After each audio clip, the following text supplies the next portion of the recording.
Now we're going to be looking at creating assignments in Canvas. So we've already looked at modules.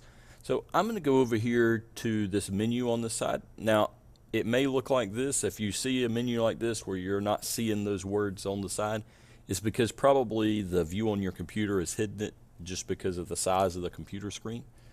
But if you look at the top, these three lines allow me to see this menu. So I'm going to click on assignments.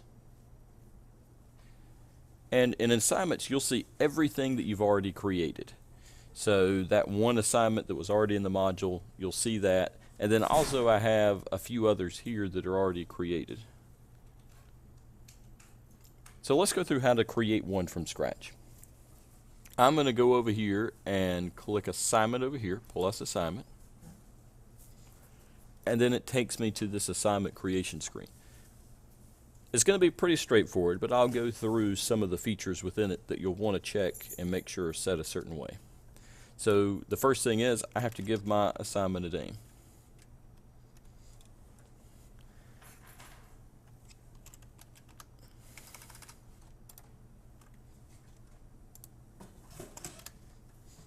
And then here is the content the students will see. So if I have a YouTube video I want to show them, or if I have a file or anything else I want to share or a link, I can put it in here.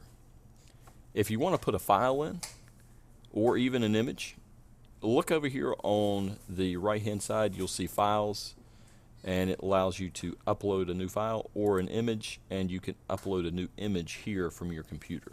So use those two things if you're trying to do a file or an image. If you try to use here with embed image, it automatically wants to pull something that's already online, and from what I've found, sometimes it's hit or miss. So you're better off just using the files and images button over here to put images and files as opposed to trying to use this. Now for YouTube videos, it will definitely embed the content in there and make it to where you can see everything just like you would on YouTube. We'll need to make sure we set the points. The points for most assignments are already set at 0, so that gives you flexibility to assign the number of points you want to give it. The assignment groups, they will pull directly from PowerSchool since this course is not linked up with PowerSchool. All you see is the one assignment group, but these would be your category groups for assignments within PowerSchool. And then we definitely want to display grade as points.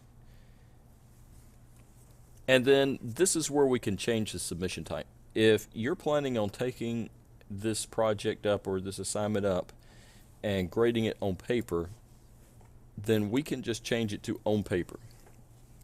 So essentially what happens is you have your directions and any other instructional materials with that already in the assignment, so the students have access to it, but the final product they're going to turn in on paper, but you can still give feedback and give a grade within Canvas that can then push into PowerSchool. So that's a good part of this with Canvas. If you do all of your grading in Canvas, you don't have to go to PowerSchool to enter that in. Now, if we choose no submission, then what you're going to notice is it'll be a placeholder grade. I can still give a grade, but then there's not an area for feedback. If I choose online, it gives me multiple options. So it could be a text entry where students are just responding to a question or typing in their answers. Now be careful with this because it doesn't save it. So if it's something that's going to take more than a class period, then you don't want to use the text entry because anything they put into text entry will disappear if they log out. A website URL, it could be a Google Doc, it could be creation from another third-party site, really any URL they could put in there. A media recording, they can actually record audio and video within Canvas. Now, I would give this a try within your class and with your students because I found that some students do really well with this, and some classrooms it makes it easier to record, and then others it's very hard to understand and makes it near impossible to get anything good out of the media recording. And then a file upload would be something like if they have a PDF or a Word document that they want to upload, you could use that as well. Now this group assignments, if I click group assignments, it's going to walk me through how to set up groups. Now you can choose to use this feature or not. If it's in class, I found it's just easier to manually assign groups as opposed to using this feature.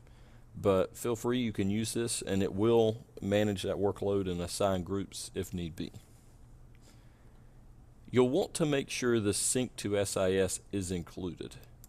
It should automatically be checked off for you, but if it's not, make sure it is. That is the sync with PowerSchool.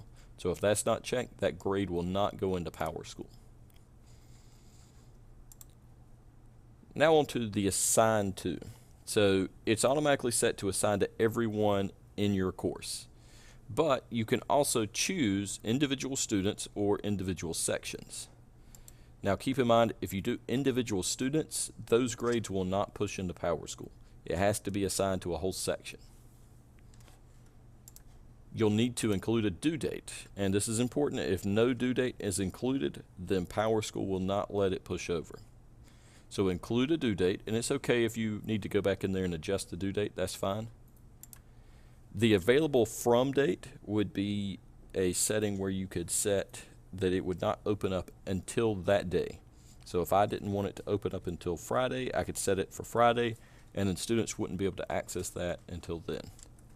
I would stay away from the until date. The until date locks that assignment after that certain date.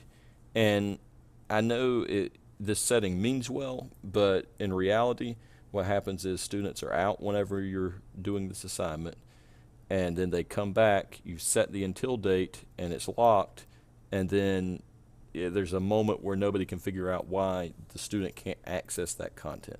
So I would just stay away from the until date. When you have all these settings in place, all you have to do is hit save and publish. And if there's anything that you haven't done, it will walk you through exactly what you need to put in here. So if I didn't have a title or any of these settings, it will tell me make sure to select these things. So now that I have my assignment, let me go back over to the module, because let's say we want to add that second assignment into the module.